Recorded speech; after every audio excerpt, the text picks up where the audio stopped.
bizim Türkiye'nin milli bir meselesi gibi görülmektedir Türk halkı tarafından. Dolayısıyla en hassas olduğumuz bir yerdir. Kırım'daki Mustafa Cemiloğlu'nun o liderliğindeki Kırım Tatar Türklerini biz devamlı kendi içimizde yaşattık, Türkiye'de kalbimizde yaşattık. Gençlik yıllarımızdan beri onlarla birlikte o Kırım Tatarlarının meselelerini kendimize mesele yaptık. Ama şu anda Rusya'nın yapmış olduğu Kırım'da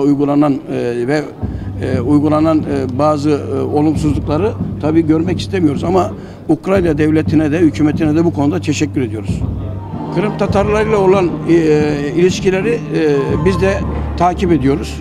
Devletimiz, hükümetimiz, Cumhurbaşkanımız olarak takip ediyoruz. Kırım daha önceki parlamentosu, Ukrayna'daki parlamentosuna daha önce gitmiştik, kapatılan parlamentoya. Fakat şu anda sanırım yeniden bir oluşum yapılıyor. Biz onu hükümet olarak, devletimiz olarak takip ediyoruz.